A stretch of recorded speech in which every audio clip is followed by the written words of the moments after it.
நான் 5 வருஷம் ஒரு பையனை லவ் பண்ணேன். இப்போ பிரேக்கப் ஆயிடுச்சு. காலேஜ் லீவ் அந்த டைம்ல நம்ம வெளில போணும் அப்படின்னு ஒரு எக்ஸ்பெக்டேஷன்ல வெளில போவோம். போனோம்னா ஃபர்ஸ்ட் என்ன பண்ணுவோம், நம்ம அவங்கள பார்த்த ஒரு ஆர்வத்துல அவங்க கிட்ட பேச போவோம். ஆனா அவங்க முதல்ல பண்ற விஷயம், நம்ம மொபைலை வாங்கி நீ யார் கூட பேசியிருக்க, தம்பி கிட்ட பேசினா கூட அதை தப்பா பேசுறது.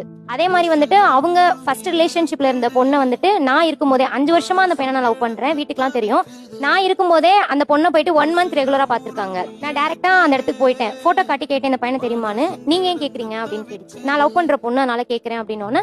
நான் அப்படிதான் பேசுவேன் அப்படின்னு சொல்லிட்டு சடனா போய் அந்த பொண்ணு கால் பண்ணி இந்த மாதிரி ஒரு பொண்ணு கேக்குது அப்படின்னு சொல்லிடுச்சு. அப்ப அந்த இடத்துல நான் கேட்டது அவங்க கிட்ட, நான் இருக்கும்போது நீங்க ஏன் போய் அந்த பொண்ணு கிட்ட பேசுறீங்க அப்படின்னு கேட்டதுக்கு நான் அடிச்சு கண்ணெல்லாம் ஃபுல்லா ரத்தம் ஆயிடுச்சு. 1 வீக் கழிச்சு கால் பண்றாங்க.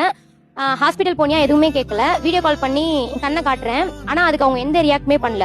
அதனால நான் அவங்க கால் அவாய்ட் பண்ணனால, அப்போ நீ வேற யார் மேலேயே இன்ட்ரெஸ்ட்ல இருக்க, அதனால தானே ஏன் கால் அவாய்ட் பண்ற அப்படின்னு சொல்லி அதோட நம்பர் பிளாக் பண்ணவங்க தான். என்ன ரீசன் என்ன எதுவுமே சொல்லல, அதோட போனவங்க தான். நூற்றாண்டுகளாக பெண்கள் தலை குனிஞ்சுதான் நடக்கணும், தரையை பார்த்துதான் நடக்கணும்னு சொன்ன சமூகத்திலிருந்து எழுந்து இன்னைக்கு நேரா நிமிர்ந்து நடக்கிற பெண்கள் பழகிருக்கோம். இந்த மாதிரி ஆண்கள் உங்க லைஃப்ல தேவையே இல்லை, விலகி போயிட்டே இருங்க. எல்லா பெண்களுக்கும் நான் சொல்றது அவ்வளவுதான்.